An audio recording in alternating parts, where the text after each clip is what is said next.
ऐसी फीलिंग दे रही जैसे पहला बच्चा हो, क्योंकि ऐसी चीजें मैंने कभी नहीं देखी थी लाइफ में। 4 बच्चे हुए तब नहीं लगा नहीं ऐसा? नहीं नहीं, कभी भी नहीं लगा। सच में बहुत ही खुशी हो रही है। वहाँ कैसे होता था? वहाँ तो बस दर्दों में ही जिंदगी गुजरती थी, दर्दों में ही बच्चा हो जाता, पता ही नहीं पड़ती। पूरे 9 महीने तकलीफ काटो और बच्चा, कोई खुशी नहीं, कोई रस्म नहीं। तो आइए आज लप्पू की कुछ ऐसी चीजें शेयर करने वाली हूँ। बंदे के साथ क्या हुआ था गोद भराई में, सुनकर ना आपके पैरों तले जमीन खिसक जाएगी। को अपना बेइज्जती कराने का इतना शौक है, इसकी इतनी जमकर बेइज्जती हुई है भगोड़ी की गोद भराई में। आपने देखा होगा लप्पू का एक वीडियो।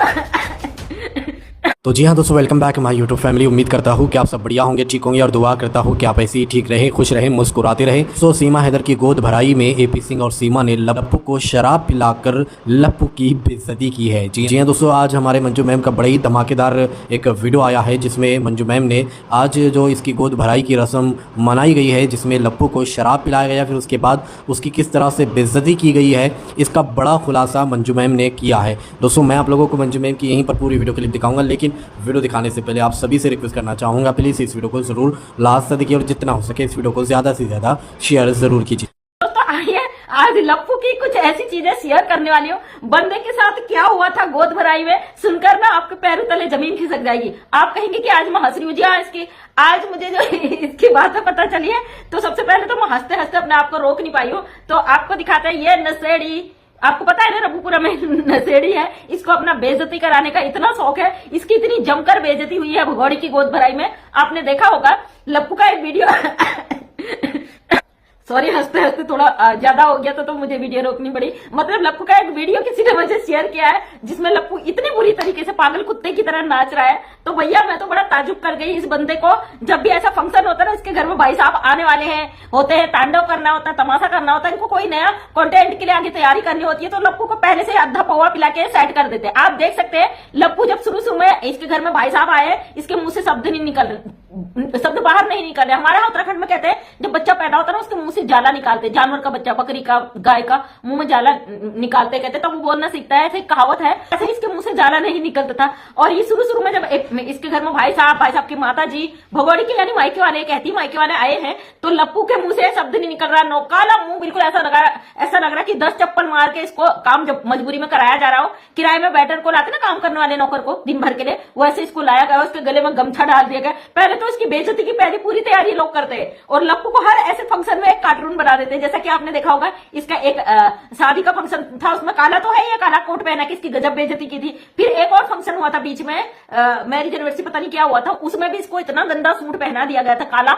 इसको हर बार ये लोग ऐसे चितकबरे और काले पहना देते हैं ताकि लप्पू की गजब की बेइज्जती पब्लिक करे। इस बार चेक वाला इसको वो पहना दिया और गले में गमछा डाल दिया, नौकर की पार्टी दे दी मतलब। और आपने देखा होगा भाई साहब जो आए सूट बूट में आए हैं, मैडम के सर पे रखा हुआ ताज, और ये बिल्कुल पूरी तरीके से लप्पू की धुलाई और बेइज्जती का इंतजाम करके पहले से रखते हैं। और लप्पुआ को पिला दिया आधा पौवा, लप्पुआ ने जो धूम करा। और लप्पू का एक वीडियो किसी ने मुझे आज शेयर किया है, आप लोग कहोगे आज इतना क्यों हिल रही हूँ, मतलब इसका वीडियो देख के मैं हंसते हंसते पहले तो आधी पागल हो गई, लोटपोट हो गई। तो फिर मैंने कहा यार नहीं, शेयर करना, आप लोगों के बीच में सारी चीज रखनी है ना, इस बंदे का पागलपन। तो ये लप्पू क्या कह रहा, अरे यूपी बिहार क्या, मैं तो तुम्हें पूरी इंडिया घुमाऊंगा। अबे वो बेवड़े, नशे के धुन में तू कितना बोल जाता है भाई, तुझे पता है ना तेरे पे कानून का कितना भयंकर डंडा बजा हुआ है। ऑलरेडी इंटरनेशनल मामले में एक अवैध घुसपैठी को भारत में घुसा कर लाया, तेरे पे मुकदमा चला है, ऑलरेडी तू बेल पे छूटा है। जब चार्जशीट पेश होगी, शायद हो भी चुकी होगी या क्या हो रहा कोर्ट का तो हमें नहीं पता, तो चार्जशीट पेश होगी, जब तुझे कोर्ट में पेश किया जाएगा वहीं पे मुंह तो देगा बेटा डर के मारे, तूने कितना बड़ा क्राइम किया है। तेरी हरकतें देख के ना जो भारत की जनता परेशान होती है,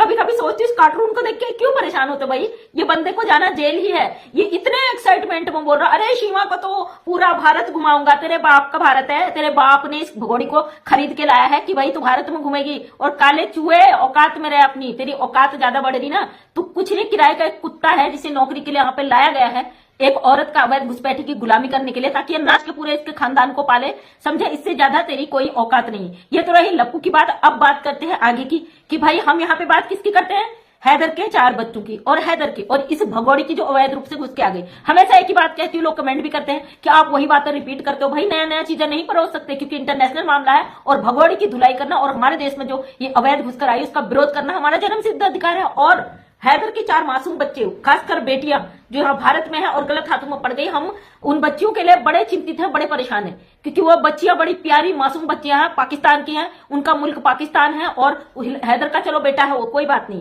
पढ़ाई छूट गई वो भी कोई बात नहीं, क्योंकि जिंदगी से बढ़कर मैं किसी चीज को नहीं मानती हूँ। पढ़ाई भी उतनी मायने नहीं रखती, फिर भी हम लोगों के लिए तो बहुत मायने रखती। भाई हम अपने बच्चे का एक दिन मिस नहीं कर सकते। इस अवैध घुसपैठी जो अपना मकसद लेके आई है, इसका तो क्या पढ़ाई क्या कुछ, जब इसने पूरे बच्चों की 2 साल बर्बाद कर दिए, इस औरत से क्या उम्मीद कर सकते हैं। ये बेशरम बेहया औरत को शर्म नहीं है। 4-4 बच्चे पैदा होने के बाद, अपने पति को धोखा देने के बाद, उसका घर बेचने के बाद इतना बड़ा ढोल जैसा पेट लेके नाच रही है। और भाई साहब तैयार रहो, कोई बात नहीं, हमें भरोसा अपने कानून पे।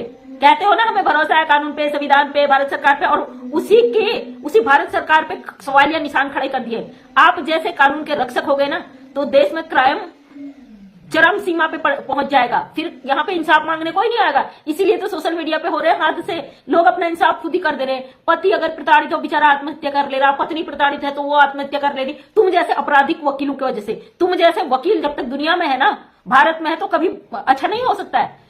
तुम क्रिमिनल अपराधी माइंड के वकील जो एक अपराधी महिला को अपनी बहन बना के बैठ गए हो, शर्म आनी चाहिए तुम्हें। अगर इनसे जवाब मांगो या बकरी की तरह मिमियाने लगता है वकील, शर्म आनी चाहिए। अभी मैंने कुछ दिन पहले किसी ने मुझे लाइव किसी का वो भेजा था, बंदा बोल रहा था कि उस एपी सिंह को ऐसा कह देते हैं, केस कर दिया तो। अरे हम अपने देश में आई अवैध घुसपैठी का विरोध करते हैं और डरते नहीं किसी के बाप से। हम अधिकार रखते हैं हमारे देश में आकर एक गंदी औरत, गलीच औरत, पाकिस्तानी जिसे तुम कहते हो दुश्मन मुल्क की, 4 बच्चों को लेके आ गई, अपने ही बच्चों के साथ इस तरीके का रवैया उस औरत का है। तुम उस औरत को बहन बना के बैठ गए। जब तुम्हारे देश की बेटी के साथ क्राइम हुआ, उस बच्ची का, निर्भया का, तो तुम उन अपराधियों को बचाने के लिए रात को 2 बजे कोर्ट खुलवा दिया। थोड़ी सी शर्म आनी चाहिए तुम्हें। आज हम खुलकर विरोध करते हैं तुम्हारा, और तमाचा है तुम्हारे मुंह पे। हम कहते करो हमारा विरोध, कितना जेल पहुंचा सकते हो। मैं ये बंदा कह रहा था कि जेल पहुंचा देंगे, इस बात का डर भी नहीं है। अरे हम भारत में बैठे हैं, किस बात का डर हमें? पहुंचा दो चलो जेल। फर्क इतना पड़ेगा कि हमारे बच्चों को रोटियां खिलाने वाली मां इकलौती हम ही है। हमारे ना कोई नौकर है, ना हमारे पतियों ने ऐसे कोई औरतें रखी है, ना हमारे कोई दूसरे पति है ना। हम अकेले अपना घर परिवार और समाज सबको देखते हैं। और हमारे समाज में हो रही गंदगी और हमारे देश में आई अवैध घुसपैठी, इसको हम कभी किसी भी हाल में बर्दाश्त नहीं करेंगे। और अब किसी भाई ने कमेंट किया था कि यह अवैध घुसपैठी इतनी आसानी से नहीं मानेगी, इसके लिए सड़कों पर उतरिए। हम भारत सरकार से रिक्वेस्ट कर रहे थे, लेकिन जिस दिन हमें मोबिन मलिक सर, क्योंकि कानूनी लड़ाई है भाई, कानून निश्चित पे चल रहा है, कोर्ट में चल रहा है और अच्छे दिन भी आएंगे, भरोसा भी है। अगर एक बार मोबिन मलिक सर कह दे कि केस में सरकार कुछ नहीं कर रही, कोई कुछ नहीं कर रहा, हम सड़कों पर भी उतरेंगे। ऐसी बात नहीं है कि हम केवल वीडियो बनाने के लिए बैठे हैं। जिसको लग रहा है ना हम टीआरपी के लिए बैठ रहे, तो आप गलत हो। जिसको लग रहा है सीमा हैदर हमारे लिए कंटेंट है, तो आप गलत हो। हमारे वीडियोस पहले भी वायरल जाते रहे। जब भी हम अच्छा काम करते हैं और समाज हित में काम करते हैं तो वीडियो लोग देखते हैं।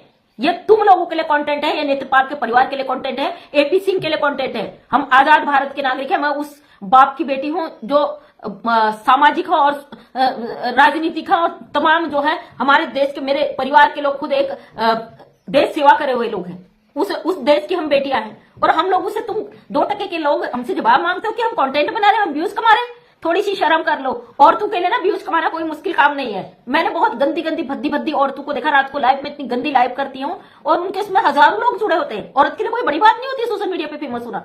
सीमा हैदर को देख ही रही हो ना, कितनी अश्लीलता फैला के फेमस हो रही है। हाँ, हम लोग जब आ रहे हैं, हम सच को बोल के आ रहे हैं, तो तुम लोगों को मिर्चा लग रही है ना। और कुछ गंदी लेडी जब भी है इनके साथ, कोई बात नहीं, भगोड़ी का सपोर्ट जो कर रहे करने, तो मैं तो शुरू से कह रही हूँ। हम तो है हैदर के 4 बच्चों की बात करते हैं। ये अवैध घुसपैठी इतना बड़ा पेट फुला के नौटंकी की दुकान खोल के बैठी है। किसी ने कल मुझे कॉल किया और कहा कि ये सच में प्रेग्नेंट है। अगर ये सच में भी है ना, तो भी हमें कोई फर्क नहीं पड़ता। हमें पता है इसका ये जो बच्चा है उससे कोई फर्क पड़ने वाला नहीं है कानून में। और हमें भरोसा है भारत के संविधान पे। एक अवैध घुसपैठी को इस तरीके से भारत में कभी भी इतना मौका नहीं दिया जाएगा। ये जो नीचे तबके के लोग हैं, जो सरकार पर सवालिया खड़ा करवा रहे हैं, उन लोगों के काम है। जो ये लोग कहते हैं कि हमारी बड़े बड़े लोगों में पहुंचे, बड़े बड़े लोग मोदी जी योगी जी तक भनक भी नहीं होगी। हाँ, छोटे तबके के सिरे मंत्री विधायक तमाम वो चीजों का हाथ हो सकता है इसमें। सरकार का इन्वॉल्वमेंट मैं नहीं मानती हूँ। अगर सरकार की वजह से ये भगोड़ी को प्रोटोकॉल मिल रहा है तो हम सरकार का भी विरोध करेंगे। एक बार मोबिन मलिक सर कह दें कि सरकार काम नहीं कर रही, कानून काम नहीं कर रहा, फिर हम भी इसमें पूरे के पूरे भागीदार रहेंगे। केवल डॉलर छापने पैसे कमाने नहीं बैठे हम यहाँ। मेरा चैनल तो ऑलरेडी विकलांग लोगों का सपोर्ट करता है। मेरे चैनल का जो ये है अकाउंट है वो उससे जुड़ा हुआ है। मैं केवल इस पे काम करती हूँ, अपनी आवाज को उठाती हूँ, समाज के बीच तक अपनी आवाज को पहुंचाती हूँ। शर्म आनी चाहिए तुम जैसे गद्दारों को। और एपी सिंह पर तो हमें अब शर्म भी नहीं आती है, क्योंकि ये बंदा शर्म का जो लेवल होता है ना उससे भी पार जा चुका है। जी हाँ दोस्तों, देखा आपने, मंजू सिस्टर ने बहुत बड़ा खुलासा किया है सचिन लप्पू को लेकर, सीमा बगोड़ी को लेकर, यानी शराब पिलाकर जो है उसकी गजब की बेइज्जती कराई है दोस्तों उस दिन। और उम्मीद करता हूं दोस्तों कि ये जानकारी आपको अच्छी लगी होगी वीडियो, और वीडियो अच्छी लगी तो इस वीडियो को लाइक करें, दोस्तों के साथ शेयर करें। अगर आप चैनल पर न्यू आए हैं तो चैनल को सब्सक्राइब करें ताकि हर वीडियो हर अपडेट आपको टाइम पर मिलती रहे। तो दोस्तों, मोमिन मलिक साहब की तरफ से भी जो है एक ऐलान हुआ है, वो कल जो है बहुत बड़ी खुशखबरी आपको देंगे, और उम्मीद है कि आपका दिल खुश हो जाएगा दोस्तों। बस थोड़ा सा इंतज़ार और करें, बगोड़ी का बैंड बज चुका है और ये जेल जाएगी। तो ठीक है दोस्तों, लाइक करें, चैनल को सब्सक्राइब।